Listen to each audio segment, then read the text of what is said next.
जय हिंद दोस्तों, मैं मोहम्मद आरिफ खान आप सबका कॉन्सेप्ट गुरु के इस ऑनलाइन प्लेटफॉर्म पर स्वागत करता हूं।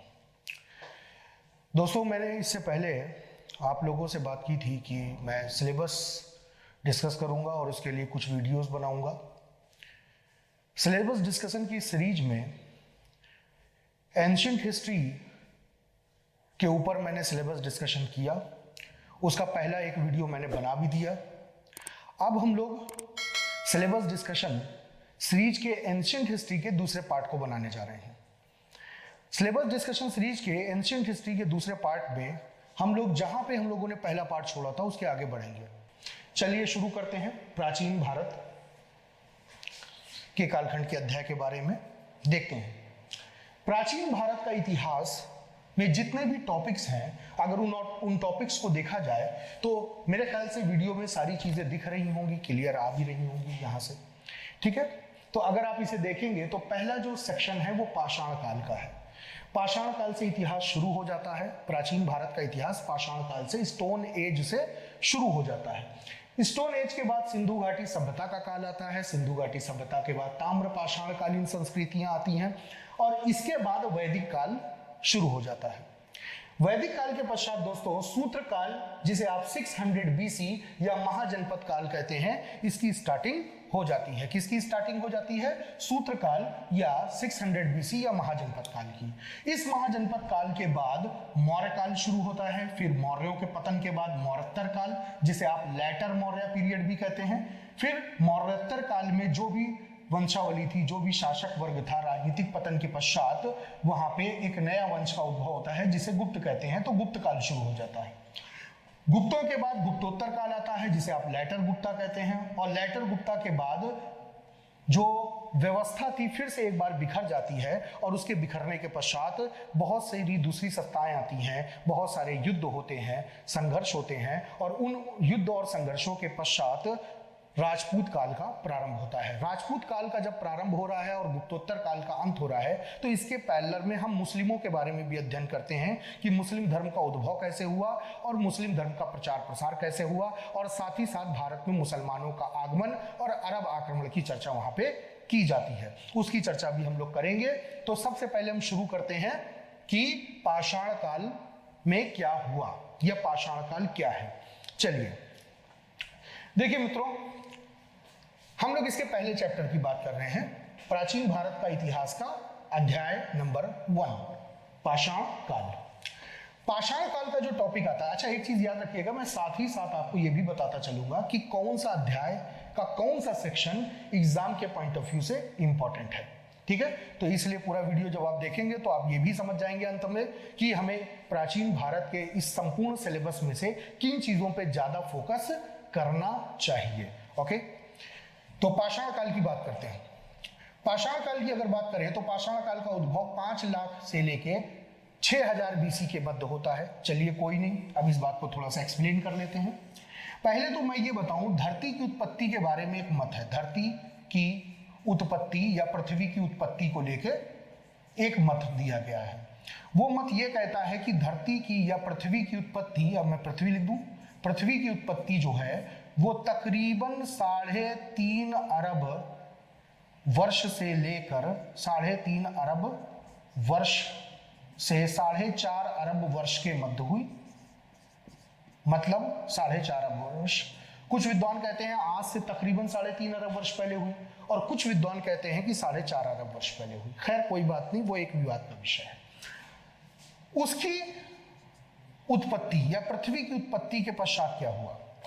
जब पृथ्वी की उत्पत्ति हो गई तो उसके बाद बहुत सारी भूगर्भीय घटनाक्रम शुरू हो गए, चट्टानों का निर्माण शुरू हो गया, महासागर बनने लगे, महासागरों में जीव आ गए, सूक्ष्म जीवों की उत्पत्ति हुई, धरातल पे भी जीवों की उत्पत्ति हुई, वनस्पतियां पैदा हुई और इसी तरह से बहुत कुछ हुआ। इसी संपूर्ण कालखंड में एक खंड ऐसा भी आता है जहां पे मनुष्य ने भी जन्म लिया और अपना विकास किया। और जब मनुष्य ने जन्म लिया तो बहुत सारे कार्य भी उसने करने शुरू कर दिए। जैसे वो गुफा बना के रहने लगा, वो शिकार करने लगा, फिर जाके वो पशुपालन करने लगा, फिर जाके वो खेती बाड़ी करने लगा, साथ ही साथ भोजन पका के खाने लगा, चीजों को एकत्रित करने लगा। तो इस तरह से बहुत सारा विकास क्रम एक चलता रहा। खैर, तो यह पता चला कि जब पृथ्वी की उत्पत्ति हुई तो पृथ्वी की उत्पत्ति के बाद से लगातार एक कालखंड ऐसा आया जब मनुष्य की उत्पत्ति हुई। मनुष्य की उत्पत्ति, जब मनुष्य की उत्पत्ति हो गई दोस्तों, क्योंकि हमें अध्ययन मनुष्य के बारे में नहीं करना, मनुष्य उत्पन्न होगा तो इतिहास शुरू हो जाएगा। तो मनुष्य की उत्पत्ति जब हो गई तो मनुष्य की उत्पत्ति के बाद जो उसका प्रारंभिक जीवन बीता है वो पाषाण काल के रूप में बीता है। अर्थात उसने अपने जीवन में पत्थरों का ही प्रयोग किया, पत्थर की गुफाओं में ही वो रहने लगा। दूसरी चीज, पत्थर के औजारों का और पत्थर के ही हथियारों का वो प्रयोग करने लगा। उसके जीवन का हर कार्य पत्थरों से ही जुड़ गया, उसके जीवन का हर कार्य पत्थरों से ही जुड़ गया, इसलिए वो कालखंड ही पाषाण काल के रूप में जाना गया। आज के युग की अगर हम लोग बात करें, आज हम लोग जी रहे हैं, हमारे चारों तरफ क्या है? तकनीक है। कोई भी मानव तकनीकी युग में जी रहा है, तकनीक से जुड़ा हुआ है। तो अगर मैं आपसे कहूं कि आज का युग कैसा है, तो आप अक्सर बोलते हैं कि आज का युग तकनीकी युग है। तो जिस तरह से दोस्तों आज का युग तकनीकी युग है, उसी प्रकार से उस समय का युग पाषाण काल या पाषाण युग के रूप में जाना जा सकता है, क्योंकि वो जीवन के हर हिस्से में पाषाण या पत्थरों का इस्तेमाल ही करता था, स्टोन का इस्तेमाल ही करता था। अब दूसरी चीज ये आती है कि इस पाषाण काल का संपूर्ण कालखंड किस प्रकार से है। तो बताया जाता है लगभग आज से 5 लाख साल पहले, आज से 5 लाख साल पहले से लेके 6000 साल पहले तक का जो कालखंड है वो पाषाण काल में चला गया। मतलब अगर आप मोटा मोटी समझिए तो प्राचीन भारत ही नहीं बल्कि संपूर्ण इतिहास में जो अधिकांश कालखंड गया है वो पाषाण काल में ही बीत गया।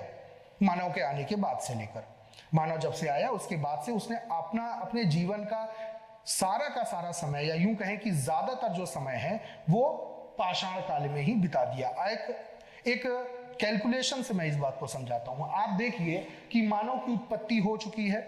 मानव की उत्पत्ति की यदि बात करें तो विद्वानों के अलग अलग मत हैं मानव की उत्पत्ति को लेकर, और उसके विषय में अलग अलग प्रकार की विचारधाराएं बताई जाती हैं। अगर मैं मोटा मोटी बात बताऊं, जो पिछले वीडियो में भी मैंने बताई थी कि मानव की उत्पत्ति कब हुई या किस कालखंड में हुई, तो मैं आपको बता सकता हूं आज से 10 लाख साल पहले, आज से तकरीबन 10 लाख साल पहले मानव ने अपने आप को दिखाना शुरू कर दिया था। मानव की उत्पत्ति हो चुकी थी आज से 10 लाख साल पहले।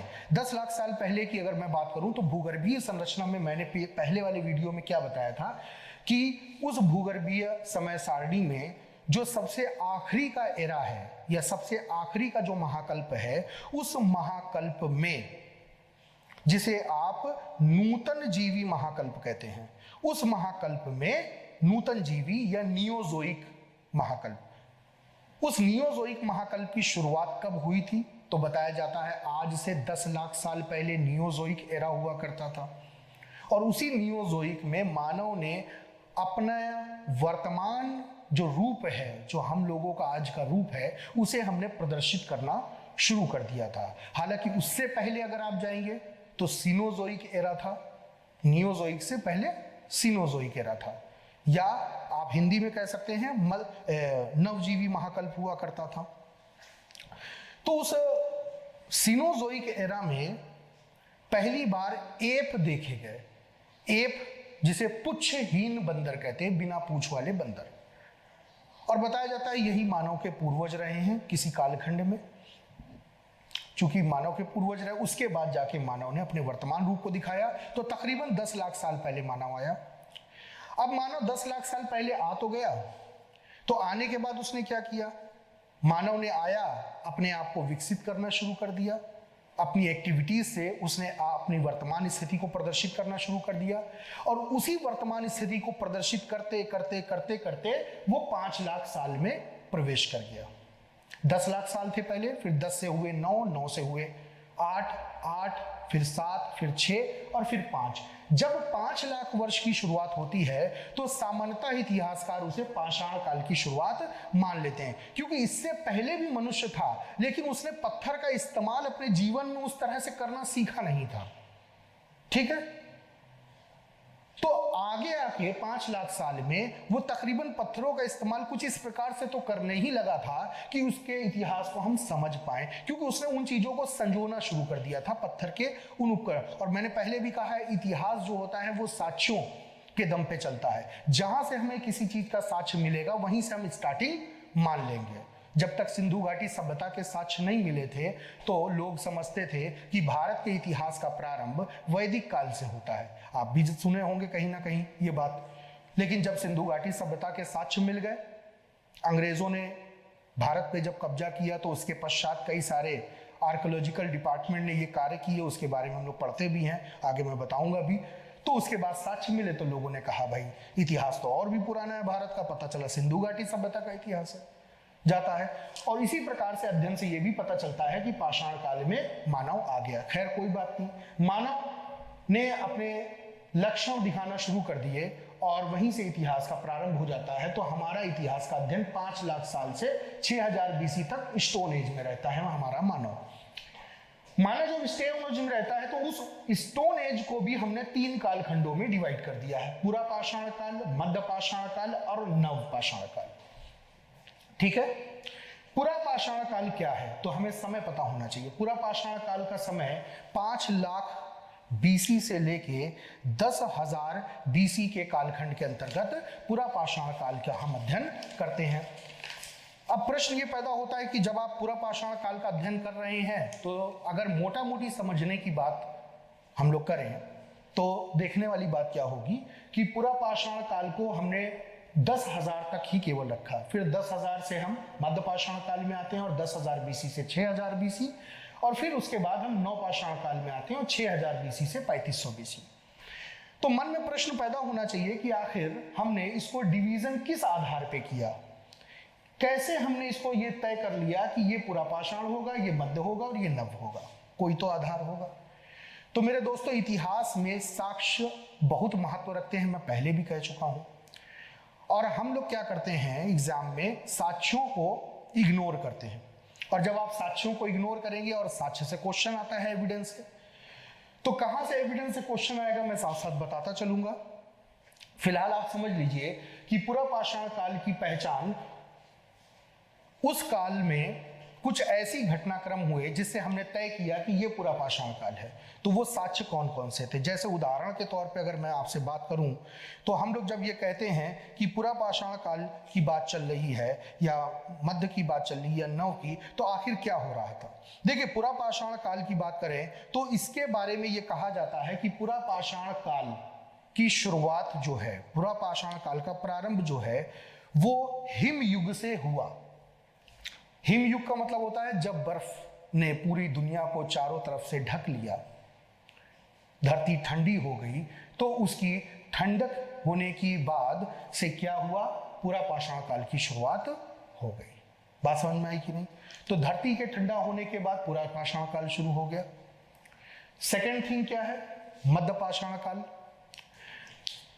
मध्य पाषाण काल में क्या हुआ कि यही धरती जब ठंडी होने के बाद गर्म होना शुरू हुई, मतलब बर्फ पिघलने का दौर शुरू हो गया, तो उस बर्फ के पिघलने के बाद से मध्य पाषाण काल ने अपने सिम्टम्स देना शुरू कर दिए। जब तक बर्फ जमी रही, मानो अलग अलग जगहों पे, एक जगह पे कहीं पे छुप के रहना शुरू करता रहा। जब बर्फ पिघल गई तो उसके बाद मानव ने कुछ एक्टिविटीज करना शुरू करी, जैसे अब मानव बड़ी मात्रा में शिकार करने लगा, शिकार के लिए पत्थर के औजारों का, हथियारों का प्रयोग करने लगा।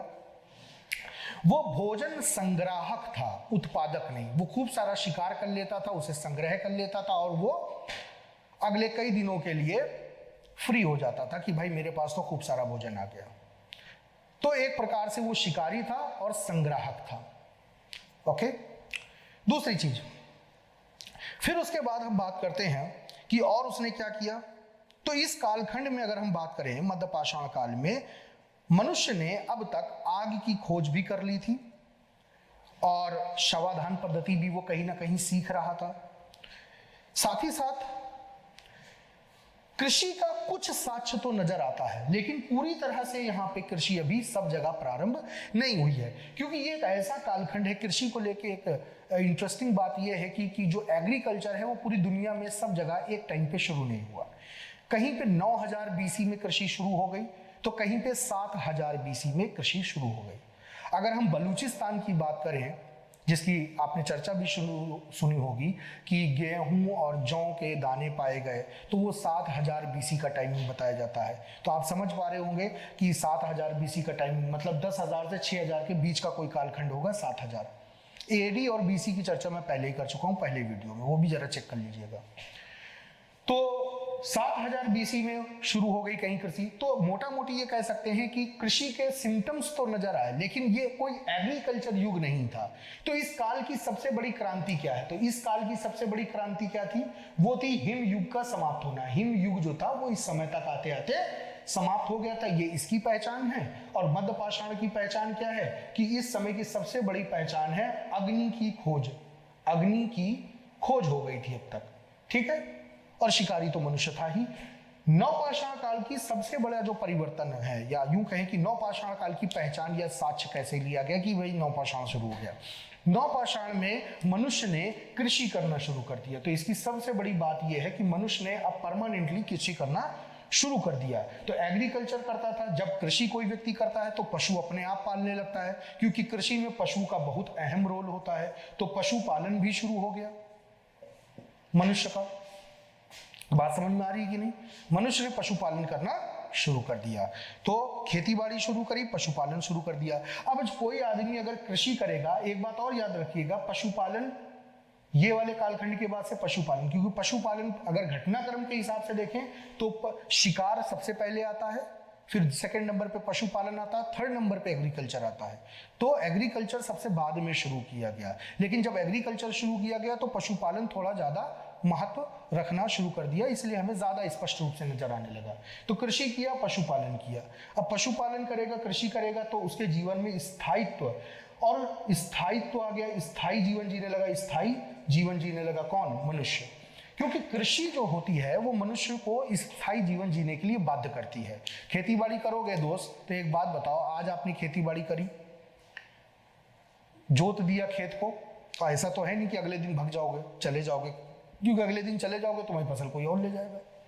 इसलिए व्यक्ति के जीवन में स्थायित्व एग्रीकल्चर लेके आया है। और जब व्यक्ति के जीवन में स्थायित्व हो जाता है तो उसकी तरह और भी लोग आ जाते हैं जो जीवन में स्थायित्व लेने लगते हैं। तो इर्द गिर्द बहुत सारे लोग बसने लगते हैं, और जब बसावट होने लगती है तो आपसी सामंजस्य को बैठाने के लिए वहां पे कुछ एक राजनीतिक व्यवस्था भी उत्पन्न कर दी जाती है, सामाजिक स्ट्रक्चर भी बना दिया जाता है, और फिर उस प्रकार से समाज का निर्माण होना शुरू हो जाता है, सोसाइटी डेवलप होने लगती है।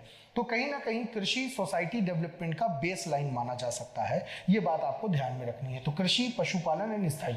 पशुपालन जो होता है व्यक्ति में यायावार जीवन को बढ़ावा देता है, क्योंकि पशुपालन का मतलब होता है घास चरना, और जब जहाँ पशु होगा तो पशु को चाहिए घास, और पता चला यहाँ का ग्रासलैंड खत्म हो गया तो दूसरी जगह चलेगा। बात समझ रहे हैं कि नहीं? तो पशु व्यक्ति में यायावार जीवन की तरफ इशारा करता है, ठीक है, लेकिन कृषि उसको स्थायित्व ला देती है। अब कृषि अगर पहले नंबर पे आ गई तो उसको सपोर्ट करने के लिए पशुपालन को थोड़ा सा साथ में लोगों ने रखना शुरू कर दिया, और स्थायी जीवन शुरू हो गया। तो हमने ये देखा कि पाषाण काल में हमने क्या पढ़ा। दोस्त, पाषाण काल में यही सब चीजों को पढ़ा जाता है। हमसे एग्जाम में क्या पूछा जाएगा? अब अगला सबसे अहम बिंदु देखिए, हमसे एग्जाम में क्या पूछेगा? हमसे सिर्फ वो दो बातें पूछेगा। हमसे पाषाण काल वाले चैप्टर में एग्जामिनर सिर्फ दो बातें पूछता है। वो दो बातें मैं बता देता हूं, हालांकि मैं कोई चैप्टर पढ़ा नहीं रहा, मैं सिर्फ आपको एक वृहद अध्ययन कर रहा हूं। किस चीज का? प्राचीन भारत के इतिहास का। तो वृहद अध्ययन करते समय मैं आपको बता दूं एग्जामिनर हमसे क्या चीज पूछ सकता है, या पूछता है, या ट्रेंड किस चीज का रहा है। देखिए, अगर उसने इसे पूछा तो वो आपसे क्या चीज पूछेगा?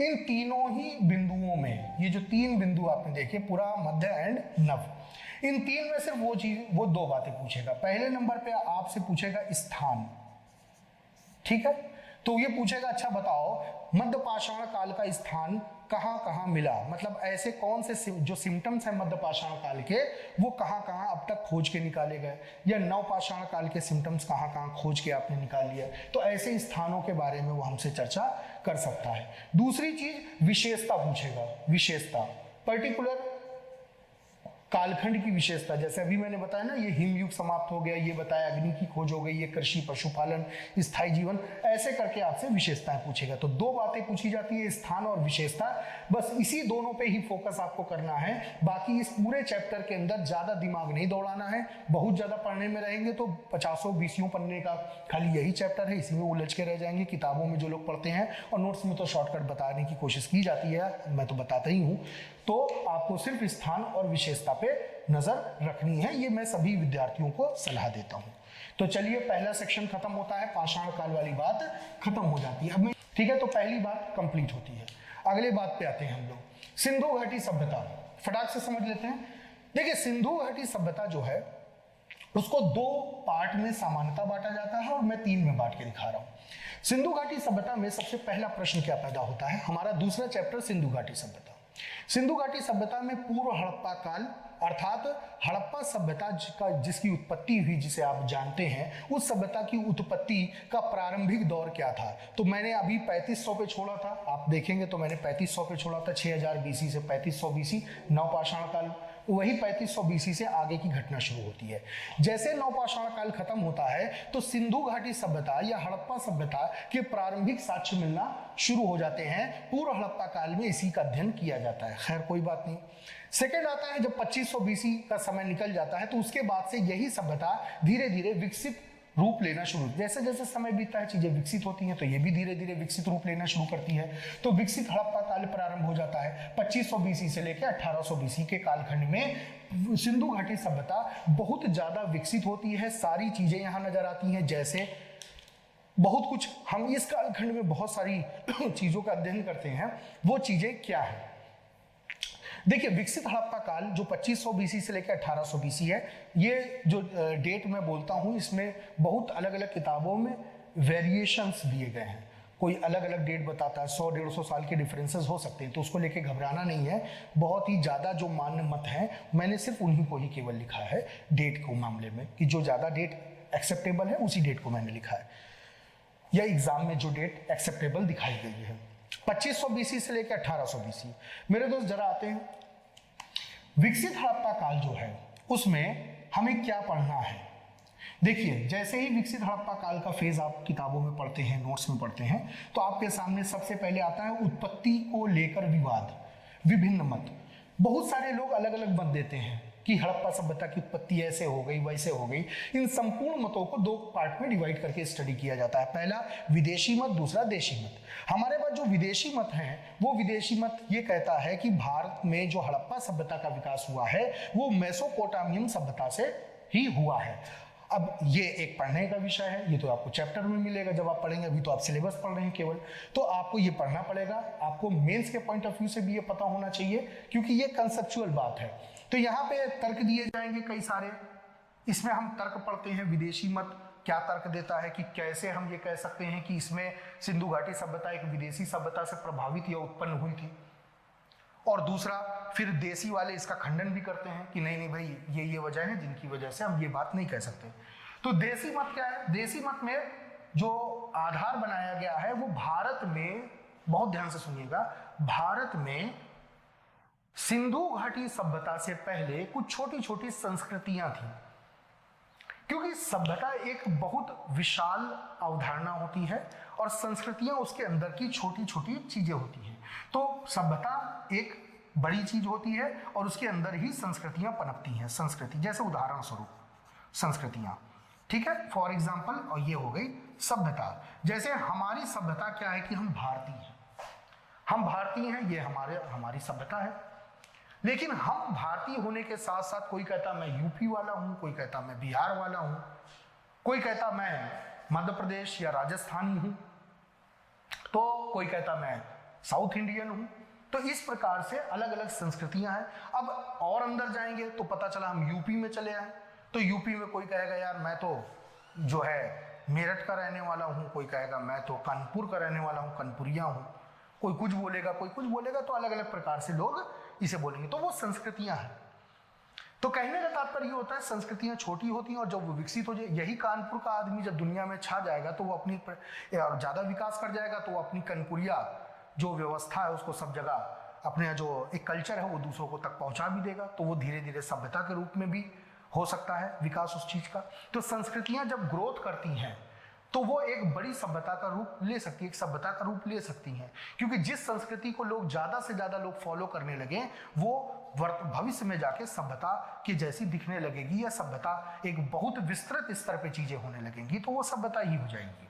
तो उसी तरह से मैं ये बताने की कोशिश कर रहा हूं कि भारत में पहले सब जो सिंधु घाटी सभ्यता है, हड़प्पा सभ्यता है, उसकी उत्पत्ति से पहले कुछ छोटी छोटी संस्कृतियां, आइडियोलॉजीज काम करती थी, कुछ छोटे छोटे कल्चर में लोग संगठित होकर काम कर रहे थे, रह रहे थे अलग अलग जगहों पे।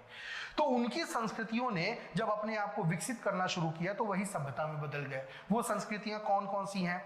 तो उदाहरण स्वरूप लोग बोलते हैं सोथी संस्कृति है, कुल्ली संस्कृति है, आमरी संस्कृति है, नाल संस्कृति है, इस तरह से लोग बताते हैं। विद्वानों का ये मत है। हम लोग इसमें भी थोड़ा बहुत अध्ययन करते हैं जब पढ़ाई होती है, क्लास में लगाया जाता है। प्रमुख स्थल कौन कौन से? तो अगली चीज आपसे इस चैप्टर में क्या पूछी जाती है? प्रमुख स्थल और उनकी विशेषताएं। सबसे ज्यादा जो क्वेश्चंस मन में आते हैं लोगों के कि यार क्या पूछेगा, तो प्रमुख स्थल और क्या पूछेगा? दूसरी चीज प्रमुख स्थल और प्रमुख स्थल एवं उनकी विशेषताएं। तो मैं बता दूं कि सबसे ज्यादा पूछी जाने वाली चीज ये है।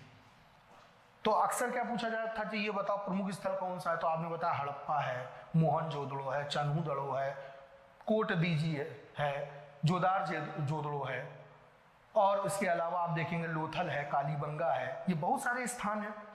इन स्थानों की विशेषताएं भी हैं, जैसे मोहनजोदड़ो की अपनी एक खास विशेषता, हड़प्पा की एक विशेषता, हड़प्पा सिटी जो है उसकी एक विशेषता, कालीबंगा की तो आप पढ़ते भी हैं, जैसे कालीबंगा में काले रंग की चूड़ियां हैं, ठीक है।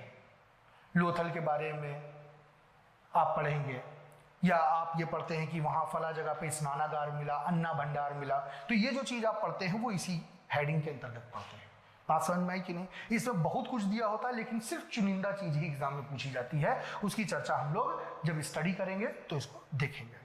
नगर योजना की बात करें तो आपसे पूछा जाएगा शहर कैसे बसा था, तो बताते हैं कि भाई शहर जैसे हम लोग पढ़ते हैं ना, वो हड़प्पा सभ्यता कैसे बसी थी, तो लोग बताएंगे साहब हड़प्पा सभ्यता जो बसावट थी उसकी वो एक प्रकार से आप देखेंगे कि जो चेस होता है उस चेस के जो है चेस जो गेम होता है उसके हिसाब से बसाया गया था उसको, बाकायदा व्यवस्थित रूप था, देखने में ईंटों का साइज ये था, ये वो दुनिया भर की बातें। 2 मंजिला इमारत थी, कुएं भी घर में हुआ करते थे, ये घर के भी स्टाइल बताई गई, वहाँ पे जो है रोशनदान हुआ करते थे जो पीछे की तरफ खुलते थे, इस तरह की सड़कें एक दूसरे को जो है समकोण पर काटती थी और वगैरह वगैरह। लिपि लैंग्वेज की बात कर दी, वहाँ की राजनीतिक व्यवस्था कैसी थी, समाज कैसा था, अर्थव्यवस्था और धर्म, इनके बारे में भी चर्चा इस चैप्टर के अंतर्गत की जाती है। अब इंपॉर्टेंट चीज क्या, हमसे क्या पूछ सकता है? देखिए जनरली तो ये वाला पॉइंट पूछा जाता है एग्जाम में प्रीलिम्स के पॉइंट ऑफ व्यू से, प्रमुख स्थल है उनकी विशेषताएं जो भी हैं। नगर योजना के बारे में ऐसा कोई खास चीज कभी ज्यादा नहीं पूछी गई है। उसके बाद लिपि के बारे में भी एक आध बार चीजें आई हैं, राजनीति, समाज और अर्थव्यवस्था और धर्म। अगर मैं इस पूरे सेक्शन में आपको कोई चीज सजेस्ट करूंगा तो मैं सिर्फ एक पहले नंबर पर तो ये सजेस्ट करूंगा, बहुत ज्यादा अगर मैं बोलूंगा तो एक बार आप थोड़ा सा इनकी अर्थव्यवस्था और धर्म को भी देख सकते हैं। अगर आप देखना चाहते हैं तो अर्थव्यवस्था और धर्म को भी देख सकते हैं। खैर कोई बात नहीं। उसके बाद आप आ जाइए, जब ये जो सभ्यता है, ये हड़प्पा सभ्यता है, जब विकसित होने लगी तो जो भी चीज विकसित होती है वो एक समय के बाद उसका पतन भी होता है। हड़प्पा सभ्यता का पतन हुआ। अब हड़प्पा सभ्यता का जो पतन है वो 1800 पे ये पीक पे बिल्कुल थी और उसका पतन शुरू हो गया 1800 से लेकर 1700 के बीच में। तो इतनी बड़ी सभ्यता है तो भैया एक दिन में तो पतन हो नहीं जाएगा, मैं इसको मिटा देता हूँ, ठीक है। तो हड़प्पा सभ्यता जो थी उसका पतन एक दिन में तो हो नहीं जाएगा, इतनी बड़ी सभ्यता है तो समय तो लगेगा ही। तो समय लगा, तकरीबन 100 साल में इसका पतन हो गया हड़प्पा सभ्यता का। जब हड़प्पा सभ्यता का पतन हुआ तो इस पतन के पीछे आपसे क्या पूछा जा सकता है? आपसे ये पूछा जाएगा मत या विचार। अलग अलग लोगों ने अलग अलग प्रकार के विचार रखे हैं कि आखिर इतनी बड़ी सभ्यता का पतन कैसे हो गया। तो कोई कहता है साहब प्रशासनिक व्यवस्था ठीक नहीं थी। तो कोई कहता है कि बाढ़ आ गई थी, जैसे मोहनजोदड़ो एक फिल्म है उसमें देखेंगे तो उसमें दिखाया गया बाढ़ आ गई थी तो सभ्यता समाप्त हो गई। तो कोई कहता महामारी आ गई थी, कोई कहता सुनामी आ गई थी, हाँ सुनामी वाली बात भी है, कोई कहता था नरसंहार हुआ था। तो अलग अलग विचारकों ने अलग अलग प्रकार की बातें रखी हैं, उन पे हम ध्यान नहीं देते हैं। हम सिर्फ एक दो पॉइंट ही केवल देखते हैं कि कौन से विचारक की बात मान लेनी चाहिए, पढ़ लेनी चाहिए, एक बार कभी कभी पूछ लिया जाता है। अदरवाइज ऐसा कोई बहुत ज्यादा डिटेल इसमें पढ़ने की आवश्यकता नहीं है। तो हमें ये पता चला, और इस कालखंड में तो पढ़ने जैसी कोई चीज ज्यादा है ही नहीं, ना हमें पढ़ना है। हमें इसमें भी पढ़ना है, मैंने 2 पॉइंट बताए थे, 2 से 3 पॉइंट इसमें पढ़ने हैं। इसमें हमें सिर्फ 1-2 विचार पढ़ने होते हैं, बस उससे ज्यादा नहीं। वो विचार क्या होते हैं वो क्लास में हम लोग डिस्कस करेंगे। तो आपका ये जो दूसरा वाला चैप्टर है ये भी कंप्लीट हो गया, ठीक है। अब हम तीसरे चैप्टर की चर्चा कर लेते हैं कि आखिर तीसरे वाले चैप्टर में क्या है और पढ़ना क्या चाहिए। देखिए तीसरा चैप्टर है ताम्रपाषाणकालीन संस्कृतियां। सामान्यतः तो लोग इस चैप्टर को कहते हैं पढ़ो मत, बहुत से लोग तो चर्चा भी नहीं करते इस चैप्टर की, हालांकि गलत बात है, चर्चा करनी चाहिए और पढ़ना भी चाहिए क्योंकि बहुत अहम चैप्टर भी है कुछ मामलों में। खैर कोई नहीं, क्योंकि जब इससे क्वेश्चन आता है तो दिमाग हिल जाता है, कई बार लगता है कभी तो पढ़ा नहीं था, पता नहीं क्या पूछ लिया है मास्टर ने, एग्जामिनर ने क्या पूछ लिया। खैर कोई नहीं, ताम्रपाषाणकालीन संस्कृतियों को 2 पार्ट में बांट के स्टडी किया जाता है, पहले तो हमें ये पता होना चाहिए। देखिए ताम्रपाषाणकालीन संस्कृति क्या है, नाम से ही पता चल रहा है, ताम्र मतलब तांबा, पाषाण मतलब पत्थर। मतलब कि जब मानव ने पत्थर और तांबे दोनों का प्रयोग करना शुरू कर दिया तो ऐसे कालखंड जब मनुष्य तांबे का भी इस्तेमाल करता था और पत्थर का भी इस्तेमाल करता था, उस पूरे कालखंड को हम ताम्रपाषाण काल कहते हैं। दूसरी चीज, जब ताम्रपाषाणकालीन संस्कृति की बात होती है, अब संस्कृति वर्ड क्यों लिया गया? अभी आप कह रहे थे कि सिंधु घाटी में सभ्यता वर्ड लिया गया तो संस्कृति क्यों लिया गया? तो मैं दोस्त बता दूं कि जो सिंधु घाटी सभ्यता है, बस बहुत ध्यान से सुनना है, सिंधु घाटी जो सभ्यता है आपकी, इस सभ्यता के विषय में बहुत ध्यान से सुनने वाली बात है। सिंधु घाटी सभ्यता की उत्पत्ति को लेकर देसी मत क्या कहता है कि इसकी उत्पत्ति तब हुई थी जब छोटी छोटी क्या बनी थी, संस्कृतियों का विकास हुआ। तो संस्कृतियों के विकास से क्या तैयार हुआ था, सिंधु सभ्यता तैयार हो गई थी। ओके, उसी प्रकार से विचारक जो पतन वाले विचारक हैं, जिन्होंने कहा कि ऐसे ऐसे पतन हुआ, तो सिंधु घाटी सभ्यता का जब पतन हुआ था तो ये विविध प्रकार की बहुत सारी संस्कृतियों में क्या हो गया था, बट गई थी, बहुत सारी संस्कृतियों में ये बट गई थी। तो एक प्रकार से अगर हम सामान्य बात करें तो हमें यह पता चलता है कि संस्कृतियां सिंधु घाटी सभ्यता से पहले भी थी और संस्कृतियां सिंधु घाटी सभ्यता के बाद भी थी। तो संस्कृतियां पहले भी थी और बाद में भी थी। तो इसी आधार पे पूरी जो ताम्रपाषाणकालीन संस्कृति चैप्टर होता है उसे 2 खंडों में डिवाइड कर दिया जाता है। वो 2 खंड कौन कौन से, जरा देखिएगा। देखिए ताम्रपाषाणकालीन संस्कृति की यदि बात करें तो हम इसे कह सकते हैं पूर्ववर्ती ताम्र पाषाण कालीन संस्कृतियां, ठीक है। और दूसरा क्या होता है, दूसरा होता है परवर्ती ताम्रपाषाण कालीन संस्कृति। परवर्ती मतलब बाद की, परवर्ती ताम्र पाषाण कालीन संस्कृतियां, ठीक है। ताम्रपाषाणकालीन संस्कृति परवर्ती। तो मेरे दोस्त ये जो पूर्ववर्ती ताम्रपाषाणकालीन संस्कृति थी वो क्या थी, तो वो सिंधु सभ्यता के पहले, अर्थात सिंधु सभ्यता में बीच में अगर लिख दूं समझाने के लिए तो आप बोलेंगे सिंधु घाटी सभ्यता। तो सिंधु घाटी सभ्यता के बारे में अगर मैं बात करूं तो सिंधु घाटी सभ्यता जब विकसित हो रही थी तो किस कालखंड में विकसित हुई थी, 2500 से लेकर 1800 बीसी में विकसित हो गई थी कि नहीं, पूरी तरह से टॉप पे थी, इस समय बिल्कुल पीक पॉइंट पे थी विकसित में, विकास में 1800 बीसी में। इसका मतलब 2500 या 2500 के लमसम जो समय अवधि होगी तो वो संस्कृतियों की ही अवधि होगी। तो यहां से निकल के हम आते हैं तो कब कह सकते हैं, तो यार सही मायनों में तो हम देखते हैं कि 3500 बीसी से चीजें दिखना शुरू हो गई थी, क्योंकि जो 3500 बीसी थी वहां से नवपाषाण काल खत्म होता है।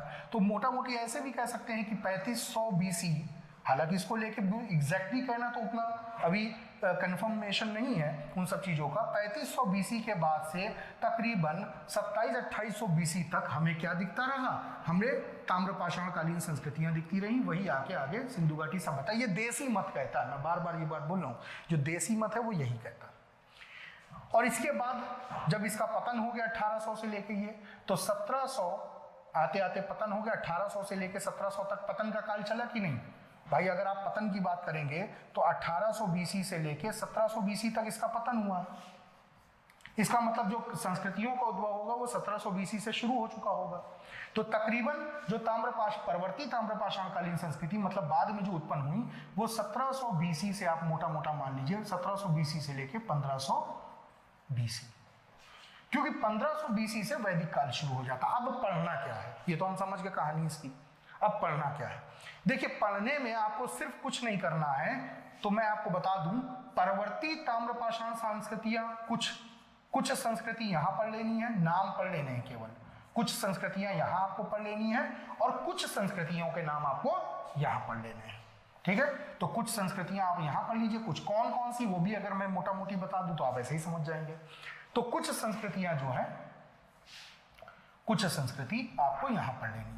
संस्कृतियां बहुत लोगों को पता होगा, जब एग्जाम पेपर उठा के, मैं तभी कहता हूं कि हमेशा एग्जाम्स के जो पेपर है लास्ट ईयर के वो एक बार पढ़ के जरूर देखना चाहिए, हर विद्यार्थी को देखना चाहिए। विद्यार्थी क्या कहता है, सीधे बुक पे टूट पड़ता है, और बुक पे नहीं तो फिर नोट्स पे टूट पड़ता है। अरे भाई ना नोट्स पढ़ो ना वो, आप पहले कम से कम एक बार कम से कम आप क्या पढ़ो, एक बार क्वेश्चन पेपर जरूर देखो। माना कि आपको नहीं आता, आप नए हो, फ्रेशर हो, आपने कभी चीजें नहीं समझी, तो यार जीवन में कभी तो समझनी पड़ेंगी। तो आप कुछ ना करो, ऐसे ही मैगजीन समझ लो उसको, या कॉमिक्स समझ सकते हो बहुत से बच्चे कि चलो भैया कॉमिक्स ही पढ़ रहे हैं, तो आप सिर्फ क्वेश्चन पेपर उठाएं और उसको पढ़िए, देखिए किस टाइप की चीजें पूछी गई हैं एग्जाम में, तो आपको बहुत चीजें क्लियर होंगी।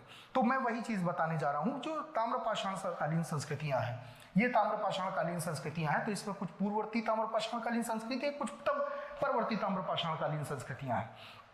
ठीक है, तो पूर्ववर्ती ताम्रपाषाणकालीन संस्कृति और परवर्ती ताम्रपाषाणकालीन संस्कृतियों में कुछ संस्कृतियों का नाम एग्जाम में आपसे पूछा जाता है। जैसे कभी कभी कहता था, अच्छा ये बताओ पीले मृदभांड संस्कृति निम्न में से कौन सी है, या लाल मृदभांड संस्कृति कौन सी है, या पीले मृदभांड संस्कृति पूर्ववर्ती है, परवर्ती है, क्या है, लाल है। तो फिर पर्टिकुलर संस्कृति का नाम पूछ लेगा, कुछ संस्कृतियां देगा और कहेगा बताओ निम्न में से कौन सी संस्कृति ऐसी है जो परवर्ती संस्कृति है या पूर्ववर्ती संस्कृति है। बहुत सी संस्कृतियों का नाम है, झूकर संस्कृति है, एच संस्कृति, ये कभी पूछ सकता है या पूछा गया है ये क्वेश्चन। जैसे ये पूछ लेगा आपसे कि बताओ निम्न में से किस संस्कृति को कब्रस्तान या कब्रगाह संस्कृति भी कहा जाता है, तो फिर आप वही रट्टा मारोगे, वही जो पुरातन पद्धति चली आ रही है जीएस के अंदर वही फॉलो करोगे। मैंने 100 बार कहा है, मेरा यूट्यूब पे आने का सिर्फ एक उद्देश्य है कि बेटा रटना नहीं है, कंसेप्चुअली चीज़ों को समझना है। मैं ऑफलाइन में भी यही करता रहा हूँ और वही चीज़ मैं ऑनलाइन में भी कर रहा हूँ। थोड़ा सा वीडियो लंबा हो जाता है इस चक्कर में, लेकिन आप अगर वीडियो का ध्यान ना दें कि लंबा हो रहा है थोड़ा सा, बल्कि समझने पर ध्यान दें। आप ये समझिए कि इतनी सारी जो बातें बताई जा रही हैं कितनी अहमियत रखती हैं। ठीक है, वीडियो तो लंबा होगा ही, जब डिटेल में बताया जाएगा, कंसेप्चुअली बताया जाएगा, तो वीडियो तो लंबा होना स्वाभाविक है। आप सोचे कोई 10 मिनट के अंदर आके कोई गुणा गणित आपको सिखा के चला जाए कि यार फटाक से कोई श्लोक गा दे बस ये, और उस श्लोक से ही सब कुछ हल हो जाए, तो बेटा श्लोक में ही जीवन बीत जाएगा। ठीक है, और श्लोक से आज का डेट का एग्जाम नहीं निकलेगा, क्योंकि आज की जरूरत कंसेप्ट है। विदाउट कंसेप्ट आप क्वालिफाई नहीं कर सकते। आपको इस सत्य को स्वीकार करना पड़ेगा और हर हाल में स्वीकार करना पड़ेगा। इसलिए अब थोड़ा कंसेप्चुअली पढ़ने की आदत डालिए। जिन्होंने नहीं डाली है वो धीरे धीरे बना लें, क्योंकि अगर भविष्य में कुछ करना है तो ये है। अदरवाइज फिर एग्जाम में आप फाइट में नहीं है, आप ये मान लीजिए। ठीक है, ये बहुत कड़वा सत्य है। फिलहाल तो मैं बताने जा रहा था कि परवर्ती और पूर्ववर्ती अलग अलग प्रकार की कई सारी संस्कृतियां हैं। उदाहरण के स्वरूप में अगर मैं बात करूं तो पूर्ववर्ती ताम्र संस्कृतियों में अभी मैं जैसे नाम ले रहा था पूर्ववर्ती मतलब हड़प्पा से पहले वाली, तो मैंने कुछ नाम यहाँ लिखे भी थे और आपको बता रहा था। जैसे आप देखेंगे सोथी संस्कृति का नाम सुनते हैं हम लोग, सोथी संस्कृति का नाम आप सुनते हैं। ठीक, सोथी संस्कृति सुनते हैं। उसी प्रकार से आप सोथी के अलावा क्या सुन सकते हैं, तो आप देखेंगे कोयटा संस्कृति है, कुल्ली है, आमरी है, नाल है, कोयटा है। ठीक है, कोयटा, कुल्ली,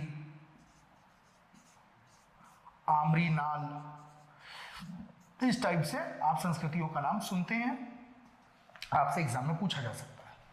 दूसरी चीज आपसे क्या पूछा जाएगा, परवर्ती ताम्रपाषाणकालीन संस्कृति अगर कोई पूछ ले, जैसे एग्जाम्पल के तौर पे एक झूकर संस्कृति का नाम आप सुने होंगे, नहीं सुने तो सुन लीजिए, झूकर संस्कृति एक है, झूकर संस्कृति है। झूकर के अलावा कौन सी संस्कृति है, तो आपने उसका नाम सुना, जैसे अभी मैंने बोला था एच संस्कृति होती है, एच संस्कृति नाम है यार, दिया है लोगों ने, उस समय के दौर के लोग तो ना एच जाने, ना ए जाने, ना बी जाने, आज के जो विद्वान हैं जिन्होंने इसकी खोज की उन्होंने बताया एच संस्कृति। इसी को ही कब्रगाह संस्कृति भी कहा जाता है। अगर कभी आपसे ऐसे ही पूछ ले तो इस समझ लीजिएगा ये एग्जाम में पूछा गया, ठीक है। उसके अलावा आप देखेंगे लाल चमकीले मृदभांड, जैसा कि मैं चर्चा कर रहा था, लाल चमकीले मृदभांड, चमकीले मृदभांड। अब मृदभांड मतलब होता है मिट्टी के बर्तन, ठीक है। उसी तरह से लाल चमकीले हो गए, फिर पीले मृदभांड हो गए, पीले मृदभांड हो गए, इस प्रकार से पीले मृदभांड हो गए, मृदभांड हो गए। तो ये सब एग्जाम में पूछा जा रहा है। बताओ लाल कौन से, पीले कौन से, गैरिक मृदभांड पूछ लेगा, ये भी एक संस्कृति है, गैरिक मृदभांड संस्कृति, ठीक है। इस प्रकार से अब आपको क्या याद रखना है मेरे दोस्त, कुछ नहीं याद रखना, आपको संस्कृति का केवल नाम याद रखना है। इस चैप्टर में जाएंगे तो हर संस्कृति की बहुत सारी विशेषताएं बताएगी, दिमाग ना लगाओ जबरदस्ती, कोई फायदा नहीं उसका, सिर्फ संस्कृति का नाम याद रख लें, यही बहुत बड़ी अपने आप में बात हो जाएगी। मोटा मोटी आपसे, जैसे भी मैं कह रहा था, आपसे पूछेगा बताओ निम्न में से कौन सी पीले मृदभांड संस्कृति है, तो आपका उत्तर अगर मैं आपको बताने की कोशिश करूं तो आप ये मान लीजिए कि सोथी संस्कृति, कोयटा, कुल्ली और आमरी और नाल संस्कृति जो है ये पीले मृदभांड संस्कृति मानी जाती है। और फिर उसके बाद एक और है जॉब संस्कृति, ये लाल मृदभांड, जॉब संस्कृति वगैरह, तो ये है पीले। समझ लो इस जो मैं डिस्कस कर रहा हूं इससे आपका क्वेश्चन है, एक तरह से चैप्टर ही हल हो गया, मैंने चैप्टर पढ़ा दिया मोटा मोटी अगर मैं कहूं, ठीक है। हालांकि मैं सिलेबस डिस्कशन कर रहा था, मैंने कहा चलो बहुत छोटी सी बात है, बताने में क्या जाता है। जॉब है तो लाल मृदभांड संस्कृति, लाल मृदभांड संस्कृति के रूप में लोग इसे जानते हैं। सोथी संस्कृति, तो अच्छा एक चीज और मैं बता दूं, सोथी संस्कृति जो है वो पीले में नहीं आती है, सोथी नहीं आती है, तो आप कोयटा तक रखें, वही लिखते समय मैंने ऊपर से एरो यहाँ बना दिया, सोथी, ठीक, सोथी संस्कृति, ठीक है। उम्मीद है कि बात समझ गए होंगे। ये चैप्टर इतना ही है, इस चैप्टर में इतनी बात पूछी जाती, तो क्या आपसे पूछा जाएगा, आपसे सिर्फ संस्कृति का नाम पूछा जाएगा, लाल पीले कौन सी मृदभांड संस्कृति है आपको बताना पड़ेगा और आपका चैप्टर क्लोज हो जाता है। इससे ज्यादा आपको पढ़ने की जरूरत भी नहीं है किसी भी एग्जाम के लिए यार, किसी भी सिविल सर्विसेज वाले बच्चे तो बस इतना ही पढ़ें, और बाकी एग्जाम वाले बच्चे जो हैं वो इससे कम भी पढ़ेंगे तो काम चल जाएगा, अगर वो संस्कृतियां छोड़ भी देंगे तो भी चल जाएगा, ठीक है। लेकिन सिविल वाले कम से कम पढ़े जरूर इस चीज को, क्योंकि उनसे ये प्रीलिम्स में पूछा जा सकता है और पूछा गया है, इसलिए बताया गया। चलिए यहां तक ये बात कंप्लीट हो जाती है। अब आपके सामने एक नए फेज से चीजें शुरू हो जाती है, वैदिक काल। बहुत सारे लोग वैदिक काल से ही इतिहास को समझते हैं, ठीक है। तो वैदिक काल की अगर मैं बात करूं तो वैदिक काल है, फिर सूत्र काल है, फिर उसके बाद बहुत सारे कालखंड है, इसकी चर्चा भी हम लोग करेंगे। वीडियो लंबा हो रहा है, वही बात है कि वीडियो लंबा हो रहा है, ज्यादा लंबा वीडियो हो जाएगा तो बाद में लोग कहते हैं यार बहुत लंबा वीडियो आरिफ सर ने बना दिया। खैर उद्देश्य नहीं होता है बेटा, समझाने का मेरा उद्देश्य है, समझने में थोड़ा टाइम तो किल होगा और आपको भी समय देना पड़ेगा। दुनिया का इधर उधर समय बिताए हो, कम से कम इस पर भी थोड़ा फोकस करें तो आपके जीवन में कुछ ना कुछ अच्छी चीजें निकल के आएंगी। अब हम लोग नेक्स्ट वीडियो में जब मिलेंगे तो हम लोग वैदिक काल, सूत्र काल, मौर्य काल, मौर्योत्तर, इनिशियल स्टेज में कंफ्यूजन ज्यादा होता है लोगों को, इसलिए यहाँ थोड़ा टाइम ज्यादा लग जाता है। अब चीजें ज्यादा और क्लियर होंगी और बहुत ही आसानी से चीजें आप समझ जाएंगे कि किस तरह से आगे राजपूत काल तक का इतिहास जाता है। ओके, नेक्स्ट वीडियो में मिलते हैं, इसके आगे मिलेंगे अगले वीडियो में।